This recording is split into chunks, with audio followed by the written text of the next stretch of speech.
The fever broke at 11:40 at night, and by midnight it had come roaring back with a vengeance that made Ethan Bennett's hands shake as he pressed a cold washcloth to his son's forehead.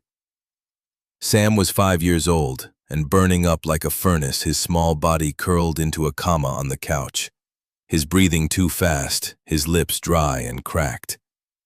Ethan had already given him children's Tylenol twice. He had already called the pediatrician's after-hours line and gotten nothing but a recording. He had already told himself 3 different times that it was probably just a virus, nothing serious. Kids ran fevers all the time, but the number on the thermometer kept climbing instead of falling. And there was a moment somewhere around 1 in the morning when Sam looked up at him with glassy, half-focused eyes and whispered, "Daddy, it hurts to think." That Ethan stopped pretending he had any control over the situation at all.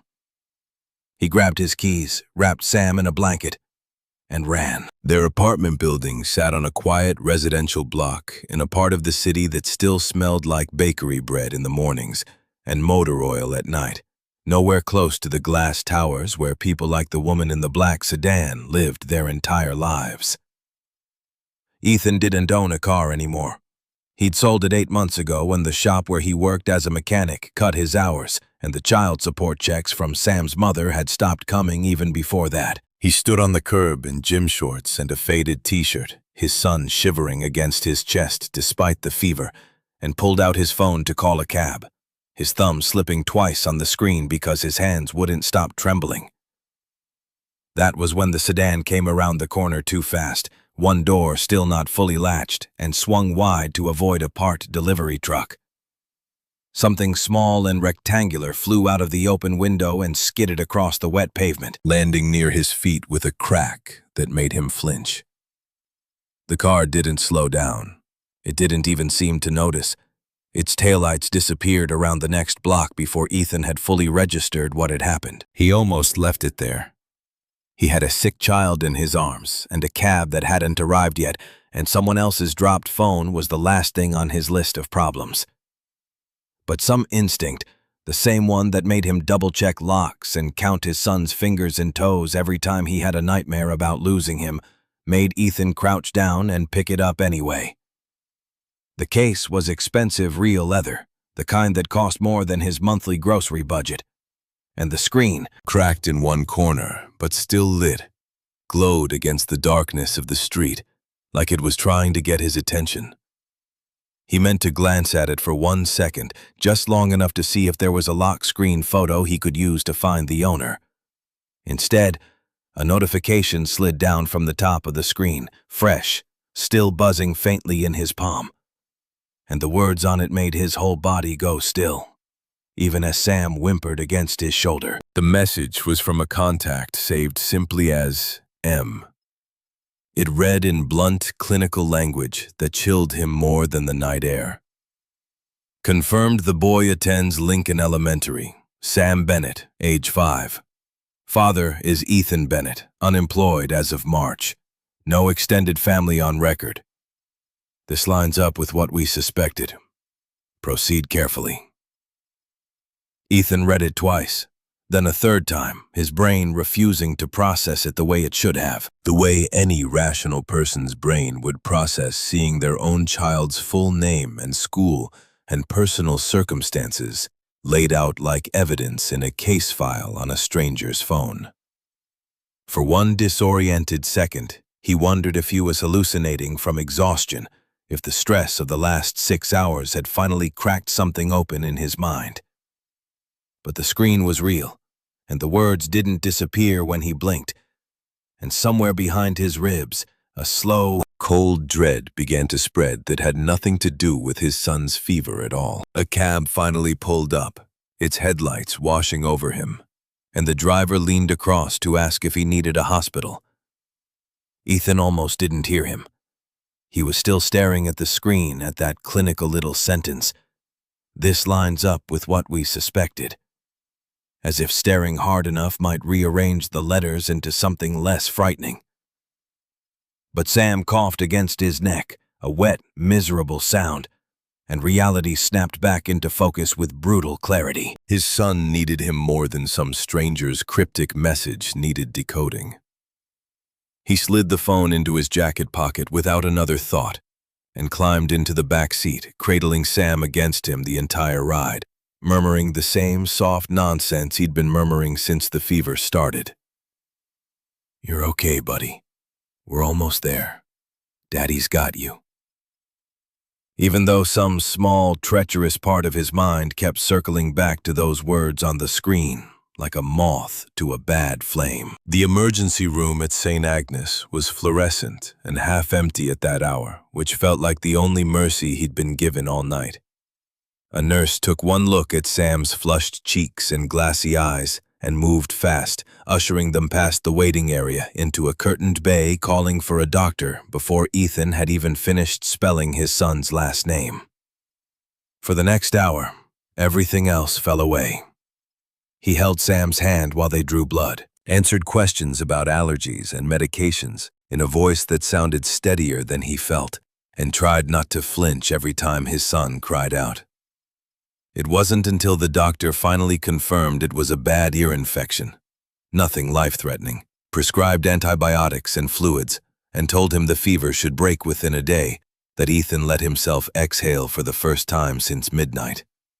Relief hit him so hard his knees nearly buckled against the plastic chair. It was only in the quiet, after sitting beside Sam's hospital bed while his son finally slept pale, but breathing easy, that the weight of the phone in his pocket came rushing back. Ethan pulled it out under the harsh light and stared at it properly for the first time, turning it over in his hands like it might explain itself. The lock screen photo showed a woman he didn't recognize, dark-haired, sharply dressed, standing in front of a building he did recognize, because its logo was plastered on billboards across the city. Cross Industries. He'd heard the name 100 times without ever attaching it to a face, and now here was that face staring back at him from a phone that had spilled out of a car in the middle of the night, carrying information about his son that no stranger should have had. He pressed his thumb against the screen out of habit, half expecting it to be locked, but it woke instantly, the messaging app still open, exactly where he'd left it. He should have closed it. He should have set the phone down and forgotten about it until morning. Instead, against every instinct that told him to mind his own business, he scrolled up. The conversation with the contact saved as M went back further than he expected. Weeks of clipped, careful messages that read less like personal correspondence and more like a surveillance log. There were mentions of a name, Rachel, that meant nothing to him, and a phrase repeated twice before, "She finds out the truth." That meant even less. But threaded through all of it, unmistakably, was his son's name. School pickup times. A photo, grainy and taken from a distance, of Sam on the playground during recess. His gap-toothed grin frozen mid-laugh, completely unaware he was being watched. Ethan's stomach turned over. Whoever this woman was, whoever M was, they had been watching his son for weeks, quietly building a file on a 5-year-old boy who had never done anything to anyone except exist. And somewhere in that file was a reason, unstated but clearly urgent, that made his chest tighten with a fear he hadn't felt since the day Sam's mother walked out and never looked back. He thought about calling the police right then, sitting in a plastic chair under buzzing fluorescent lights with his son finally at peace beside him. But what would he even say? That he'd found a rich woman's phone and read her private messages and gotten scared by something he didn't understand? He had no proof of anything sinister, only a knot of dread and a photograph of his son taken without permission. What he did have was an address, printed neatly on a delivery confirmation, buried in an email app still open on the home screen, and a name that matched the woman in the lock screen photo. Vivian Cross, CEO of Cross Industries, a name people whispered with a mixture of admiration and fear, A woman who had built an empire before she turned 35, and who, according to everything Ethan had just read, had some reason to be quietly and methodically investigating the life of a boy she had never met. By the time the sun came up over the hospital parking lot, Sam's fever had dropped to 99.2, and the doctors were talking about discharge papers. But Ethan hadn't slept a single minute. He sat with the phone heavy in his lap, the screen finally dark, and made a decision that he suspected even as he made it might be the kind of mistake a person only makes once. He wasn't going to hand this phone over to some front desk assistant or leave it at a corporate lobby for someone to quietly retrieve and pretend nothing had happened. He was going to walk into Cross Industries himself, put this phone directly into Vivian Cross's hands, and look her in the eye when he asked her exactly why his son's name was written inside it, like the beginning of a case file. Whatever she was hiding, whatever careful machine she had built to hide it, she was about to have to explain it to the one person she never expected would come looking for answers. Ethan Bennett had spent 5 years protecting his son from every kind of danger he knew how to name. He wasn't about to start ignoring the ones he didn't. Cross Industries occupied 40 floors of mirrored glass in the heart of the financial district, the kind of building that made a person feel smaller just standing beneath it. And Ethan hated that it worked on him too. Even with a stranger's phone burning a hole in his jacket pocket and a night without sleep dragging at every muscle in his body. He dropped Sam off with Mrs. Alvarez from down the hall, a retired school teacher who watched him for cash when Ethan's shifts ran long, and promised he'd be back by early afternoon. Sam had still been groggy from the antibiotics, curled up on Mrs. Alvarez's couch with a cartoon playing, and the sight of his small, exhausted face had steadied Ethan's nerve more than any pep talk could have. Whatever waited for him inside that building, it existed because of his son. That gave him a right to answers that no security guard or receptionist was going to talk him out of. The lobby was all marble and hushed voices, the kind of space designed to make ordinary people feel like trespassers, and Ethan felt every eye flick toward his grease-stained sneakers and unshaven jaw as he crossed toward the front desk. He hadn't changed clothes since the hospital. He hadn't showered. He probably looked exactly like what he was. A man who'd been up all night with a sick kid and had bigger things on his mind than making a good impression on Manhattan's elite. The young woman at the desk gave him a practiced, polite smile that didn't reach her eyes, and asked if he had an appointment. He didn't, obviously, and when he said as much, her smile tightened into something more careful. Visitors without appointments didn't get past this desk, she explained. Not for someone at Miss Cross's level, and certainly not without a name that meant something to the calendar in front of her. Ethan set the phone down on the counter between them, screen up, the cracked corner catching the light. Tell her Ethan Bennett found her phone last night. Tell her it fell out of a car window on Deacon Street around midnight. And tell her I read some of what's on it. She'll want to see me. He said it evenly, without threat, but something in his tone must have carried enough weight, because the receptionist's expression flickered before she reached for the phone at her own desk and made a call, murmuring into it in a voice pitched too low for him to catch more than fragments. Within 2 minutes, an assistant in a sharp gray suit was crossing the lobby toward him with the brisk, controlled urgency of someone who had just been handed a problem she didn't fully understand and had been told to fix quietly. She introduced herself as Priya and asked Ethan to follow her, her eyes flicking once briefly to the phone still sitting on the counter, before she reached out and took it herself. The elevator ride to the 38th floor felt longer than it should have, the city dropping away beneath them in silence. And Ethan spent the whole climb rehearsing what he wanted to say and abandoning every version of it. By the time the doors opened onto a corridor of glass-walled offices and hushed, purposeful movement, he'd settled on the truth, plain and unpolished, because he didn't have the energy or the vocabulary to dress it up in corporate language he didn't speak. Priya led him past a row of assistants who all seemed to look up at once and then quickly look away. and stopped outside a pair of frosted glass doors at the end of the hall. She knocked twice, said something he didn't catch, and then stepped back to let him through. Vivian Cross was standing at the window with her back to the door when he entered. Her silhouette sharp against the morning light pouring in from 38 floors up, and even from behind, everything about her posture radiated the kind of control Ethan associated with people who had never once in their lives been forced to wait for anything. She turned before he'd fully crossed the threshold, and for a fraction of a second, something in her face cracked. Some flicker of alarm quickly smoothed over into the composed, faintly imperious expression she probably wore for every meeting in this building.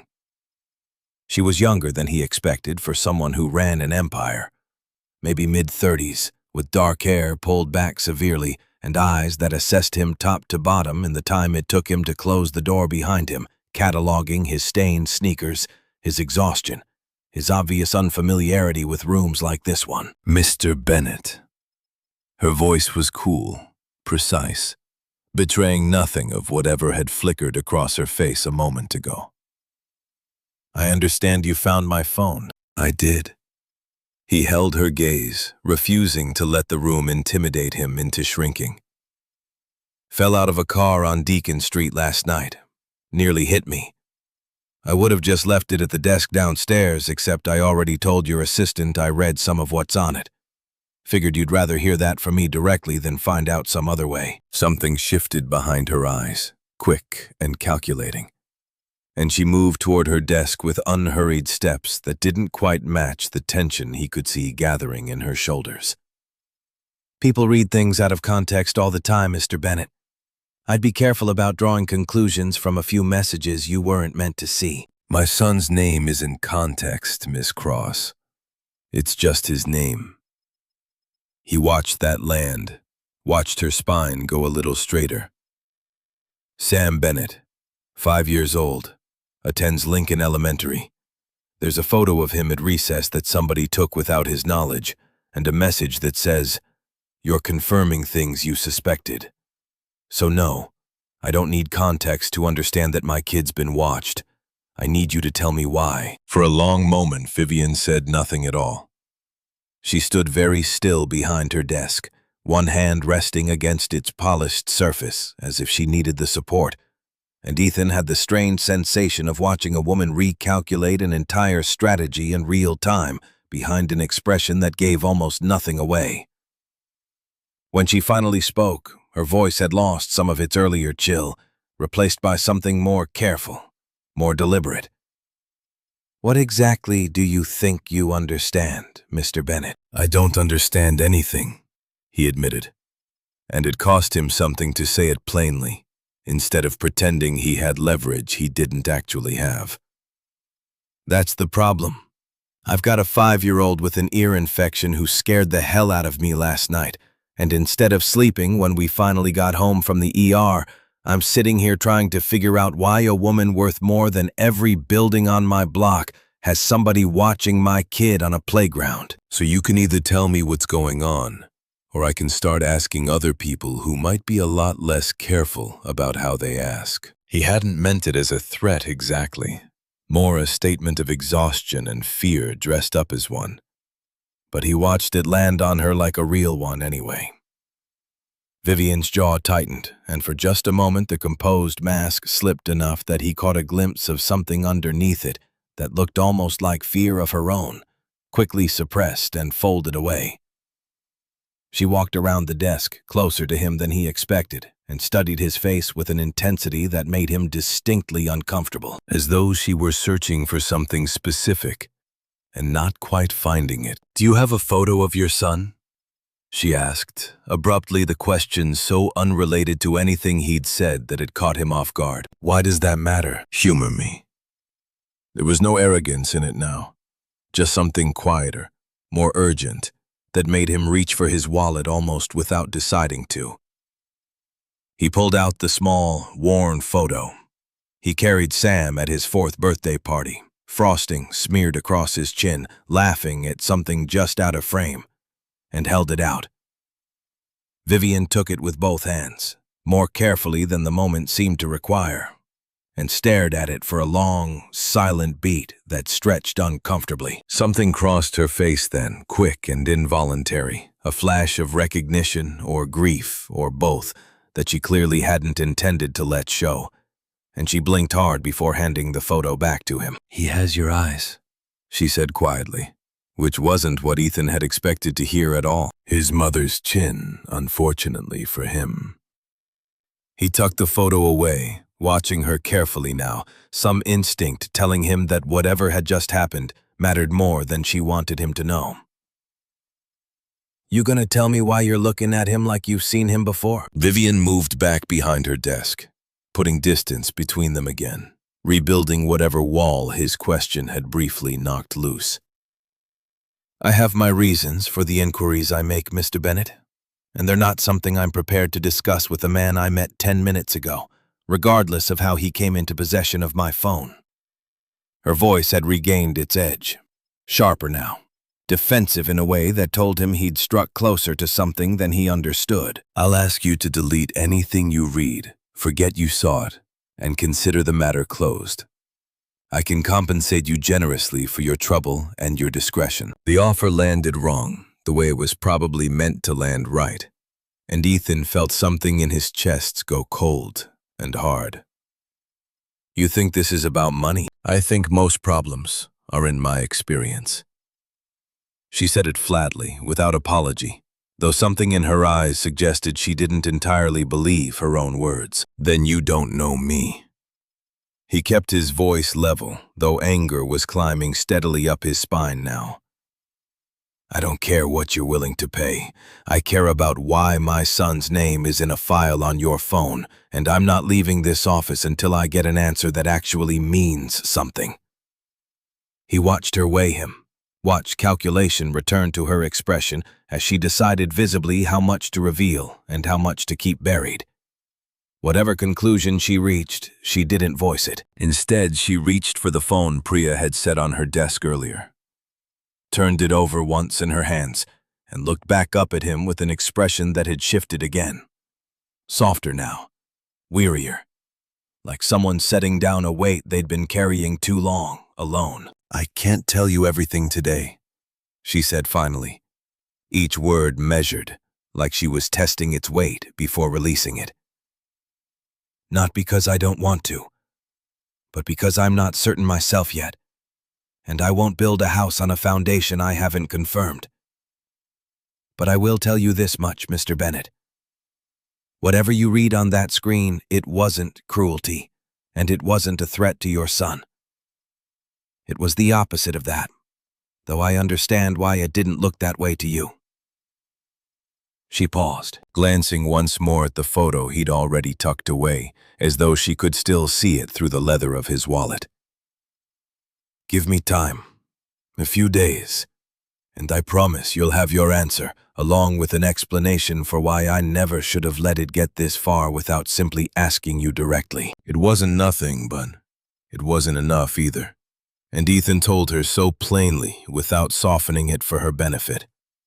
He left her office with more questions than he'd walked in with, and a strange, unwelcome awareness settled into his chest as the elevator carried him back down toward the lobby, that whatever Vivian Cross was hiding, it had nothing to do with malice toward his son, and everything to do with a truth she seemed almost as afraid of as he was.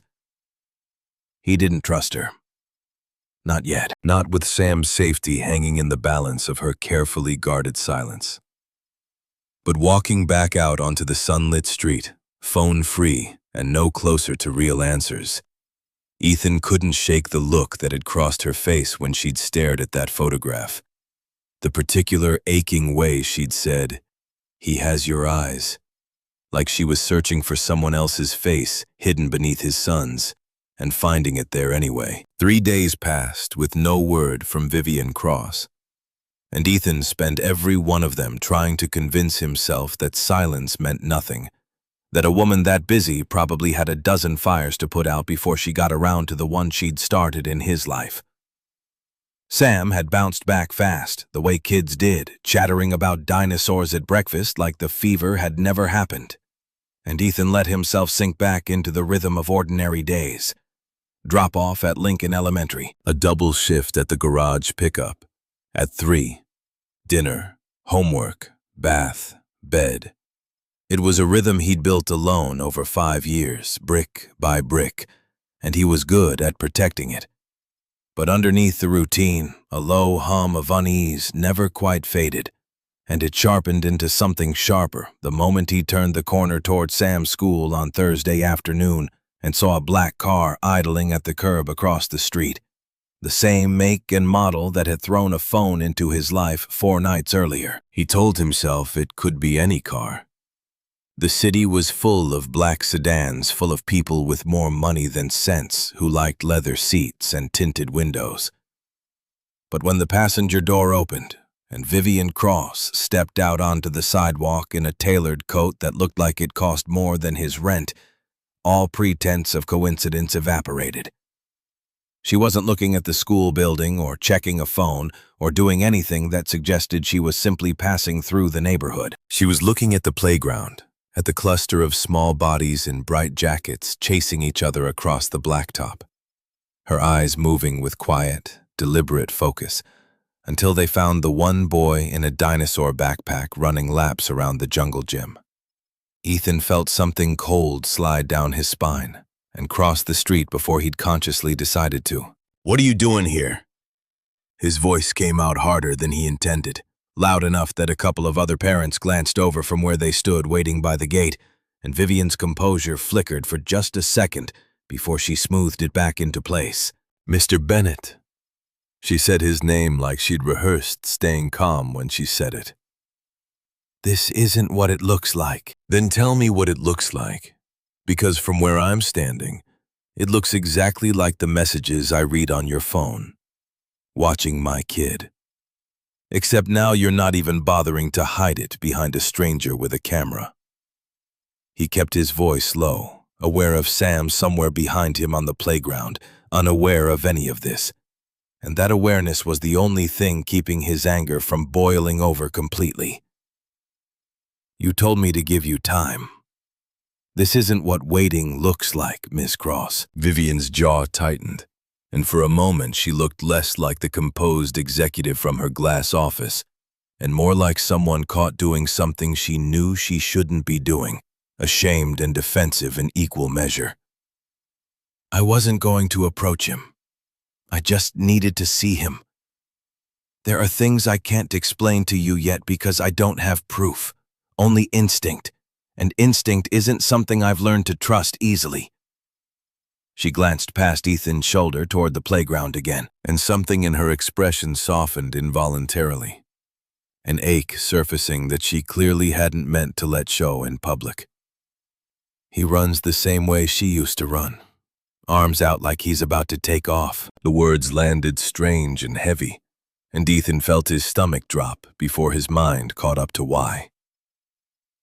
She who? Vivian seemed to realize a beat too late that she'd said more than she'd intended. She pressed her lips together, visibly retreating behind whatever wall she'd built to keep this exact conversation from happening in a school parking lot. But Ethan wasn't in the mood to let her retreat cleanly, not after 4 days of silence and a boy who'd been photographed on a playground like a target. "You said a name," he pressed. "Say it again. It's not important right now. It's important to me." He stepped closer, lowering his voice even further, aware of curious glances from other parents, but past caring. "You show up at my son's school. You talk about somebody running the way he runs, and you expect me to just walk away and wait for you to decide when I've earned an explanation? That's not how this works. Not when it's my kid you're circling." Something in Vivian's expression cracked, then. Not composure exactly, but the careful architecture she'd built around this entire situation. And for the first time since he'd met her, Ethan saw something that looked genuinely uncertain cross her face. "Rachel?" she said finally, quietly, like the name cost her something to release into the air. "Rachel Calloway. Does that mean anything to you?" It meant everything. and Ethan felt the ground shift under him in a way he hadn't expected. A name from a part of his life he'd spent years trying not to revisit, surfacing suddenly in the mouth of a stranger standing outside his son's school. Rachel was Sam's mother. Rachel was the woman who had walked out 4 years ago with a duffel bag and an apology that hadn't sounded like one, leaving behind a note and a 1-year-old and very little else, disappearing so completely that Ethan had eventually stopped trying to track her down, partly out of exhaustion, and partly because some bitter part of him had decided she didn't deserve the effort. He hadn't heard her name spoken aloud by anyone but himself in longer than he could remember, and hearing it now, from Vivian Cross of all people, felt like a door swinging open onto a room he deliberately kept locked. "How do you know that name?" he said. And it wasn't a question so much as a demand, his voice low and rough with something between fear and fury. Vivian's eyes searched his face, cataloging his reaction with the same intensity she'd studied Sam's photograph with days earlier. And whatever she found there seemed to confirm something she'd been afraid to confirm. "Rachel Calloway was my sister," she said, and the words came out fractured like they'd been sitting behind her teeth for years, waiting for the right moment to break loose. "Not by blood. My family took her in when we were teenagers, after her own family fell apart, and for a while she was the only person in that house whoever made me feel like I wasn't just an asset to be managed. But my father never accepted her as one of us, not really. And when she got pregnant young and unmarried, he made sure she understood exactly how unwelcome she'd become. She left before I could stop it. I didn't know where she went. I didn't know she'd had a son. I didn't know anything until 8 months ago, when a hospital record surfaced during an unrelated legal matter with her name attached to it and a boy's birth certificate that led me eventually to you." Ethan stood very still, the noise of the playground behind him fading into a dull roar, trying to fit this new information into a story he'd told himself for years. A story where Rachel was simply someone too broken or too selfish to stay, not someone who'd been pushed out of a family that considered her disposable.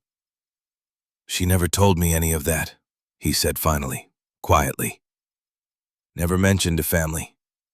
Said she didn't have one." She probably believed that by the end. Vivian's voice had lost its polish entirely now, raw in a way that made her seem younger, less untouchable. "I spent months trying to find her, Mr. Bennett. Not to hurt your son, not for any reason that should frighten you. I wanted to know if she was alive. I wanted to know if she'd left anything behind worth knowing about.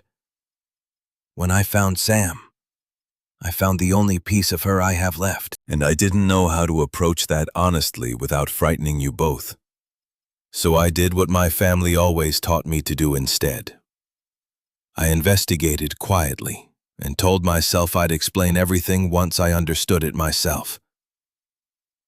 She looked at him, then something pleading beneath the composure she was visibly struggling to hold together. "That was a mistake. I see that now, watching your face right now. I'm sorry." It wasn't the explanation Ethan had braced for, and it left him unsteady in a different way, anger tangled up now with grief for a woman he'd spent years trying to stop mourning, and a strange, unwelcome flicker of sympathy for the woman standing in front of him, who suddenly looked less like a predator circling his son and more like someone equally lost in a family that had failed everyone it touched. But sympathy didn't erase the fact that she'd watched his son from a distance for weeks without a word to him. And it didn't answer the question sitting heaviest in his chest. "If this is really about Rachel," he said slowly, "then why does it feel like you're not telling me everything? You said instinct, not proof. What exactly are you looking for, Miss Cross, that made you decide watching my kid was worth the risk of me finding out this way?" Vivian hesitated, her eyes flicking briefly toward the black car still idling at the curb, and something passed behind her expression that looked almost like fear. Though whether it was fear of him or fear of whoever was waiting in that car, Ethan couldn't tell. "There's someone else involved," she said, finally, carefully, like she was choosing which truths were safe to hand him and which ones weren't. "Someone who wanted this information before I did, for reasons that have nothing to do with reconnecting with family, and everything to do with protecting what he already has. I need you to trust me a little longer, Mr. Bennett. Not because I've earned it, but because the alternative puts your son somewhere far more dangerous than a school playground, with me watching from across the street." Congratulations. The call came at 7 in the morning, 3 days after the confrontation outside Lincoln Elementary, and Vivian's voice on the other end sounded nothing like the composed executive Ethan had met in that glass office. It was tight, urgent, stripped of its usual careful control.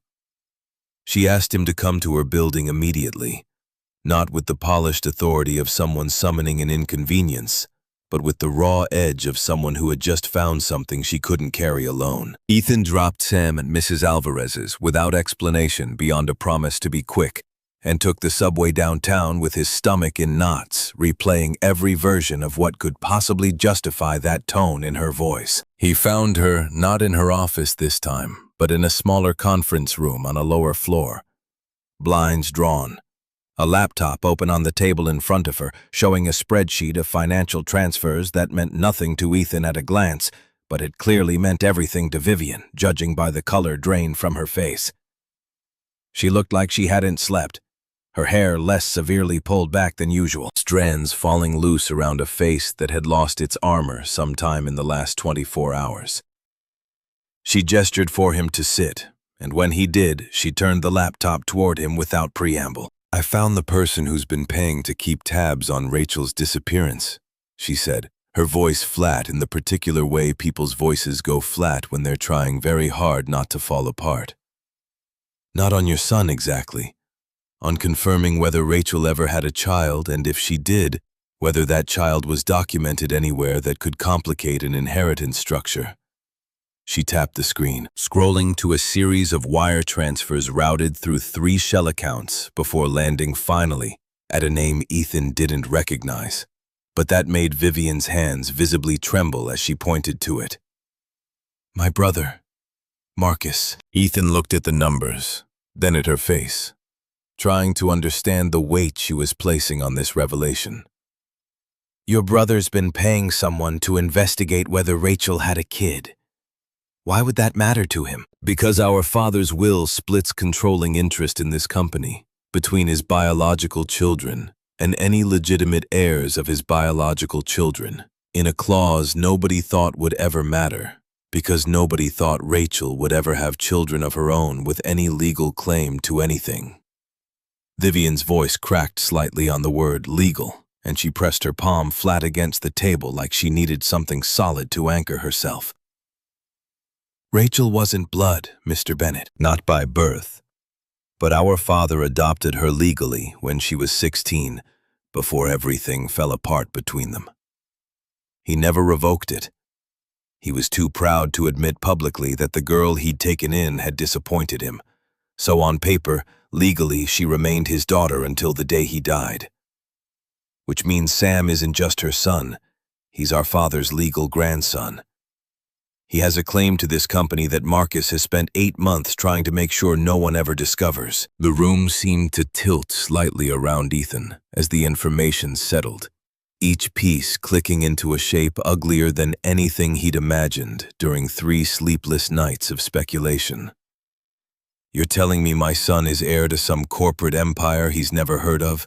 And your brother has been having him watch to make sure that never comes out?" "I'm telling you it's worse than that." Vivian's eyes were wet now, though she blinked hard against it, clearly unwilling to let herself fully unravel in front of him. "I went back further once I found these transfers. Marcus wasn't just investigating quietly these past 8 months, Mr. Bennett. He's the reason Rachel left in the first place. I always believed our father was the one who drove her out, and he played his part, God knows he did. But it was Marcus who told her, the week she found out she was pregnant, that if she ever tried to claim anything for her child through this family, he would make sure she never worked another day in this city, that he would destroy any reputation she had left before she could build one. He was 22, she was 19, and terrified and alone. She didn't leave because our father shamed her out the door. She ran because my brother threatened her into disappearing before she ever had the chance to fight for herself. Ethan sat with that for a long moment, anger and grief tangling together into something he didn't have a name for.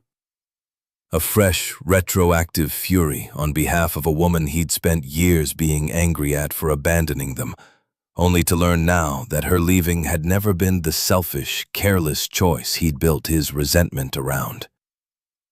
She never told me any of this, he said quietly. She let me believe she just didn't want to be a mother. She let our son grow up thinking his own mother chose to disappear rather than face raising him. I don't think she had a choice that felt like a choice to her, Vivian said gently now, some of the executive polish returning just enough to steady her voice. Marcus doesn't make idle threats, Mr. Bennett. I've watched him ruin people who inconvenienced him far less than a pregnant 19-year-old with a legal claim he desperately needed erased. I believe she left to protect Sam from exactly what's happening right now, and it cost her everything, including any relationship with her son, because she thought staying invisible was the only way to keep him safe. The door to the conference room opened without a knock, and Ethan's head snapped up to see a man he recognized instantly from the framed photos lining the hallway outside Vivian's office. Tall, sharply dressed, with the same dark hair as his sister, but none of the warmth that had begun, however reluctantly, to soften Vivian's edges over the past week. Marcus Cross stood in the doorway for a moment, taking in the laptop screen, the financial records still displayed on it, and Ethan sitting across from his sister, with an expression that could only be described as a man calculating how badly this had already gone. Vivian. Marcus's voice was smooth, controlled, the voice of a man used to talking his way out of rooms exactly like this one. I heard you were down here with our visitor. I assume there's a reasonable explanation for why my private financial records are open on a conference room laptop. There is. Vivian's spine straightened, and Ethan watched the transformation happen in real time. The grieving woman from moments ago folding herself back into something harder, sharper, more dangerous. The explanation is that you spent 8 months and a considerable amount of company money making sure a 5-year-old boy never found out he was our father's grandson. And you did it by threatening his mother into running for her life before he was even born. Marcus's composure didn't crack exactly, but something shifted behind his eyes. A rapid recalculation Ethan recognized because he'd watched Vivian do the same thing in her office days earlier. You're basing a great deal on a spreadsheet you shouldn't have access to. Vivian, I'd be careful about the conclusions you're drawing in front of a stranger. He's not a stranger. He's Rachel's son's father. And I think you know exactly who he is, because I think you've known about him for considerably longer than you let on. Vivian's voice had gone cold now, the coldness Ethan remembered from their first meeting, except this time it wasn't aimed at him. How long, Marcus? How long have you known Sam existed before I found these transfers myself? The silence that followed stretched long enough that Ethan understood the answer before Marcus finally gave it. His jaw tight, his eyes flicking briefly toward Ethan with something that looked almost like contempt, as though Ethan's presence in this conversation was an inconvenience rather than a consequence of choices Marcus himself had made.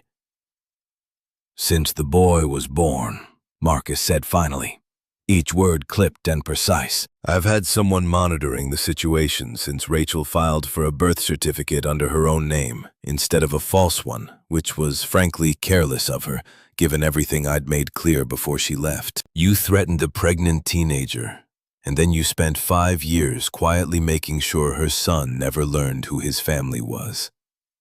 Ethan's voice came out low and rough. Months of buried anger at a woman who'd never had the chance to defend herself, finding a new, more deserving target. You let me raise my kid thinking his mother just didn't want him.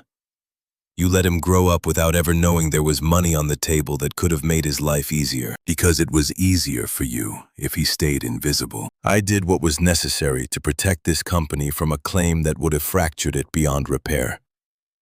Marcus's voice hardened any pretense of civility draining out of it now that his hand had been shown. Rachel was never truly family, whatever piece of paper my father signed out of guilt or sentiment. And your son, whatever charm he apparently possesses on a playground, is not entitled to a controlling stake in something my grandfather built from nothing because of an accident of adoption paperwork my father never bothered to update. He's not an accident. Ethan stood, chair scraping back hard against the floor, every protective instinct he'd built over 5 years of solo parenting rising to the surface at once. He's a 5-year-old boy who likes dinosaurs and gets scared of thunderstorms and has never once in his life done anything to deserve being treated like a threat to your bank account. You don't get to talk about him like he's a liability, not in front of me. Marcus's eyes narrowed, and for a moment, Ethan thought he might push further, might double down on the cold calculation that had apparently governed every decision he'd made for the past 5 years. Instead, something in his expression shifted, calculation giving way to something more desperate. And Ethan understood, watching it happen, that Marcus wasn't finished trying to protect what he'd built, no matter what it cost anyone else. "This doesn't have to become a public matter," Marcus said, turning back toward his sister, his voice dropping into something more conciliatory, more dangerous for exactly that reason. "The company can compensate the boy generously in exchange for a legal waiver of any claim to the estate. Everyone walks away comfortable. No lawyers, no board scrutiny. No reason for anyone to ever learn how any of this happened." "You mean no reason for anyone to learn what you did to Rachel?" Vivian's voice cut through the room like a blade, and Ethan watched 5 years of careful, controlled corporate poise crack fully open into something that looked, for the first time since he'd met her, entirely unguarded.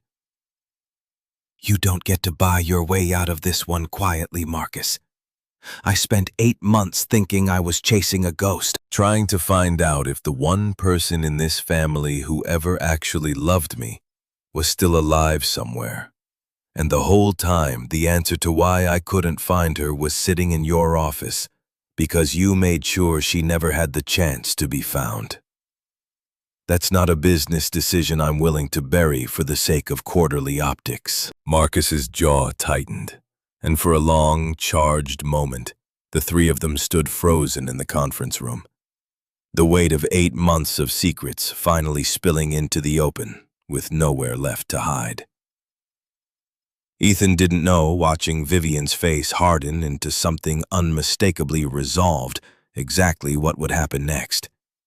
Whether this meant lawyers, or headlines, or simply a family finally forced to reckon with the damage it had spent decades pretending didn't exist.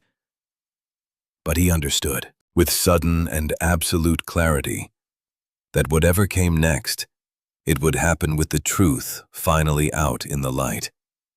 And that alone felt like the first real victory he'd earned since a phone had skidded across wet pavement and changed the shape of his son's entire future. The board meeting that followed Marcus Cross's exposure took 3 weeks to convene. 3 weeks during which Ethan learned more about corporate law, inheritance clauses, and the particular cruelty of wealthy families than he had ever wanted to know in his life. Vivian handled most of it with a brisk, methodical determination that Ethan came to understand was simply how she processed grief by converting it into action. By refusing to let herself sit still long enough to feel the full weight of what her brother had done. She hired lawyers who specialized in corporate governance and family trusts, quietly gathered documentation of Marcus's financial trail, and built a case so thorough that by the time the board finally sat down to review it, there was nothing left for Marcus to argue, except the volume of his own outrage, which, in a room full of people who had spent decades watching him operate, carried considerably less weight than he seemed to expect. Ethan wasn't in the boardroom the day it happened. He hadn't wanted to be. Hadn't wanted Sam's existence reduced to an exhibit in a corporate power struggle he had no interest in participating in, beyond making sure his son was protected from its fallout. Instead, he was at the garage, up to his elbows in a transmission that needed rebuilding, when Vivian texted him a single line. "It's done. He's out. I'll explain everything tonight, if you'll let me." He read it twice, wiped his hands on a rag, and felt something in his chest loosen that he hadn't fully realized was still clenched tight after 3 weeks of waiting for the other shoe to drop. She came to his apartment that evening, instead of asking him to come downtown, which struck him as significant in a way he didn't examine too closely at first. She'd never been to his apartment before, had never seen the small, cluttered space he and Sam had built together out of second-hand furniture and dinosaur drawings taped to the refrigerator. And when she stepped through the door, something in her expression softened in a way he hadn't seen from her since that first strange moment in her office when she'd stared at Sam's photograph like it held a ghost inside it. Sam himself was thrilled by the visit in the uncomplicated way 5-year-olds were thrilled by any new adult who took an interest in his Stegosaurus collection. And for 20 minutes, Vivian Cross, CEO of a company worth more than most small countries, sat cross-legged on the living room floor, helping a 5-year-old sort plastic dinosaurs by era, laughing at something he said with a warmth that had nothing performative in it at all. It wasn't until Sam had been tucked into bed, extracting 3 separate promises of one more story before finally drifting off, that Ethan and Vivian sat down at his small kitchen table with 2 mugs of coffee neither of them particularly wanted, and she told him everything the board meeting had decided. Marcus had been removed from his position as Chief Operating Officer effective immediately and stripped of his seat on the board in a unanimous vote that Vivian described with a kind of exhausted satisfaction that didn't fully mask the grief underneath it. The financial trail she'd uncovered, the threats against Rachel, the years of surveillance on a child who had never known he was being watched, all of it had been laid bare in front of a room of people who had built careers alongside Marcus and had apparently never suspected the depths he was capable of. He wasn't facing criminal charges. Not yet, though. Vivian admitted she hadn't entirely ruled out the possibility, especially once she'd had time to fully process exactly how much of Rachel's disappearance had been engineered rather than chosen. "I keep thinking about her," Vivian said quietly, turning her coffee mug in slow circles on the table without drinking from it. About what those years must have been like for her, running from a threat she couldn't explain to anyone, trying to raise a son alone, somewhere far enough away that Marcus couldn't reach either of you. "I don't know where she ended up. I don't know if she's even still alive, but I know she loved him enough to disappear, rather than risk him growing up in the shadow of what my family would have done to protect its money." She looked up at Ethan, then something raw and unguarded in her expression that made him understand fully for the first time how much this had cost her personally, beyond the corporate maneuvering and legal maneuvering that had consumed the past 3 weeks.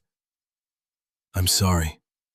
For all of it. For the way I went about finding him, instead of simply coming to you honestly from the start.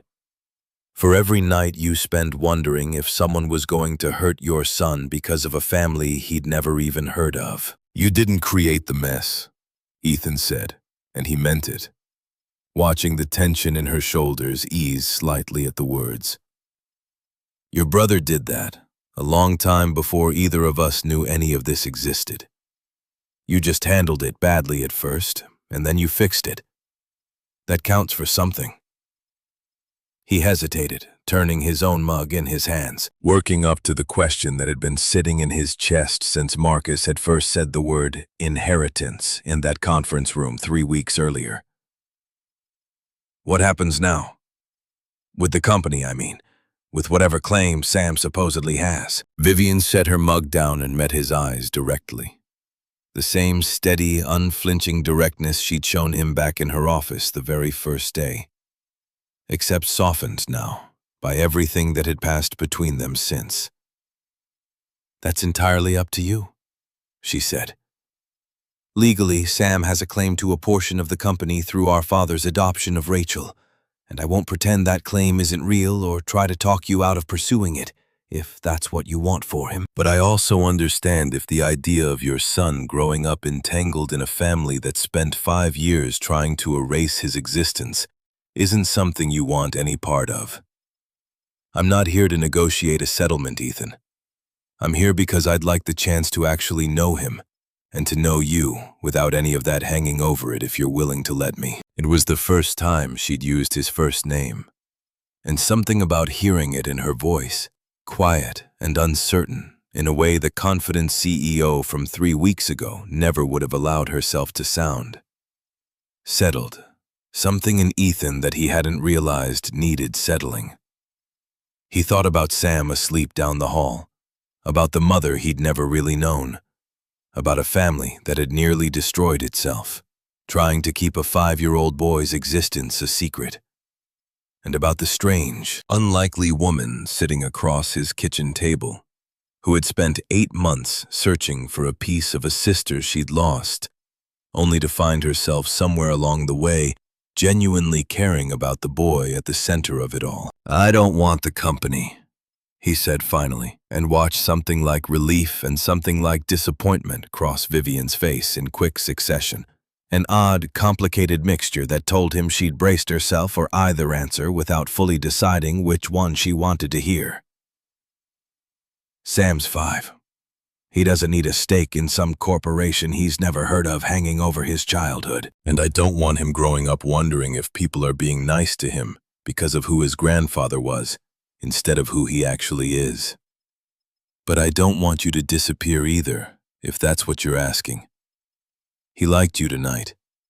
He liked you a lot, actually, and I haven't seen him take to a stranger that fast since, well, ever." Something in Vivian's expression cracked open, then unguarded and genuine in a way that made her look for just a moment less like the composed executive Ethan had first met, and more like the girl she must have been once before her family had taught her to protect herself behind careful walls and quiet investigations, instead of simply asking for what she wanted. "I'd like that," she said softly. "More than I think I know how to say properly. I lost Rachel once already, to a family that decided she wasn't worth protecting. I don't intend to make the same mistake twice. Not when there's a piece of her still in the world laughing at dinosaur jokes on your living room floor." They talked for another hour after that, easier than either of them probably expected. About small things, mostly. About Sam's favorite cartoons and Ethan's work at the garage, and Vivian's own complicated relationship with a company she'd inherited more out of obligation than desire. It wasn't a declaration of anything, not that night. Not with so much still raw and unresolved between two people who had met under circumstances neither of them would have chosen. But something had shifted in the space between them. Something that felt less like the wary standoff of their first meeting, and more like the beginning of an understanding neither of them had expected to find. The weeks that followed unfolded slowly, in the deliberate, unhurried way that Ethan had learned to trust more than anything sudden or dramatic. Vivian came around more often, not as a corporate obligation or a legal necessity, but because Sam had started asking for her by name. had started saving up dinosaur facts specifically to share with her delighted every time she pretended not to already know that the Stegosaurus had a brain the size of a walnut. She never pushed, never tried to insert herself into decisions that weren't hers to make. And Ethan found himself, somewhat to his own surprise, looking forward to the quiet evenings she spent at their small kitchen table, more than he'd looked forward to anything and longer than he cared to admit. It was nearly 2 months after that first conversation in his kitchen, when Vivian mentioned, almost offhandedly, one evening while Sam was distracted building a dinosaur fort out of couch cushions in the next room, that she'd hired an investigator. A real one, this time. Discreet and thorough in a way her own amateur efforts had never managed to be, to search for any trace of Rachel. Ethan felt his chest tighten at the mention of her name. Old grief and old anger tangled together in a knot he still hadn't fully worked loose. But he nodded and asked her to keep him informed either way, whatever the investigator found. The answer came 3 weeks later. And it wasn't the answer either of them had braced for. Rachel Calloway had died 2 years earlier, in a small town 4 states away, from complications following a car accident that had nothing to do with Marcus Cross or the family she'd fled or any of the machinery that had spent years trying to erase her existence. She had been working as a waitress under a name that wasn't quite her own, living quietly, apparently alone, with no obvious connections to the life she'd left behind. Vivian delivered the news to Ethan, gently sitting across from him at his kitchen table, with a folder of documents she hadn't yet shown him, watching his face carefully for how he might take it. Ethan sat with the news for a long time in silence, surprised by the shape of his own grief, which turned out to be less about the woman herself, whom he'd stopped loving somewhere in the years of raising Sam alone, and more about the finality of it. The closing of a door he hadn't realized he was still keeping ajar. Somewhere in there, buried underneath the practical logistics of what this meant, was a grief that belonged entirely to Sam, a boy who would grow up now with no chance of ever meeting the mother, whose absence had shaped so much of his early life, even if he'd never fully understood why she wasn't there. Ethan didn't tell him that night, or the next, waiting instead for a quiet weekend afternoon when he could sit his son down properly and explain in the simplest terms he could manage that his mother had passed away, that she had loved him even though she couldn't be there, and that none of it had ever been Sam's fault. Sam cried a little in the confused, uncomplicated way small children process losses too large for them to fully grasp, and then asked if he could keep drawing dinosaurs anyway, and Ethan held him close and told him yes, of course he could. That was exactly the right thing to do. Vivian grieved too in her own way. Quieter and more private, mourning a sister she'd spent months searching for, only to learn the search had ended before it truly began. But there was something almost like peace in finally knowing, in no longer wondering, in being able to grieve properly instead of carrying an unanswered question around like a wound that wouldn't close. She asked Ethan carefully if it would be all right for her to tell Sam more about his mother someday, when he was old enough to understand stories of the girl Rachel had been, before everything fell apart. The girl who had once made a lonely, overlooked teenager feel like family in a house that otherwise treated her like an asset. Ethan told her yes, that Sam deserved to know where he came from. All of it. The good and the complicated. Whenever he was ready to hear it. It was nearly 6 months after the night a phone had skidded across wet pavement and upended both their lives that Ethan finally let himself acknowledge what had been building quietly between him and Vivian all along. Something that had nothing to do with inheritances or corporate scandals or the tangled family history that had first thrown them together. It happened on an ordinary evening, nothing dramatic about it at all. Sam already asleep. The two of them sitting on Ethan's small balcony with mugs of tea, watching the city lights flicker on below them, and Vivian laughing at something he'd said with an ease that had nothing guarded left in it at all. He found himself reaching for her hand without entirely deciding to, and she let him take it, her fingers curling into his like she'd been waiting for exactly this moment, without ever saying so out loud. "I never expected this," she admitted quietly, looking down at their joined hands rather than at him, something almost shy in her voice that felt entirely at odds with the woman who ran an empire during daylight hours. "Any of it. I certainly never expected to fall for the man whose son turned out to be my nephew. Of all the improbable ways a life could unfold, I never expected to fall for the woman who had my kid investigated like he was a corporate liability," Ethan said, though there was no bite left in it, only a wry warmth that made her laugh again, softer this time. "Guess we both got surprised." "Guess we did." She looked up at him then, and whatever remained of the careful distance she'd maintained since that first tense meeting in her office finally dissolved, entirely replaced by something open and certain that hadn't been there before. "I know this is complicated. Family money, everything Marcus tried to bury underneath it all. I don't want to rush you or Sam into anything neither of you is ready for." "Sam's already decided he likes you better than half his actual relatives," Ethan said, and meant it, thinking of the easy, delighted way his son had taken to her from that very first evening on the living room floor. "I think I'm getting there myself, if I'm being honest." She smiled, real and unguarded, and leaned into him slightly, close enough that he could feel the warmth of her against his side in the cool evening air. Neither of them said anything else for a while, content to sit together in the quiet, watching the city below settle into its evening rhythms. Two people who had been thrown together by a stranger's carelessness and a family's cruelty, and had somehow, against every reasonable expectation, found something worth keeping in the wreckage of it all. Marcus Cross eventually left the city altogether, his reputation too damaged to rebuild within the industry he'd once dominated.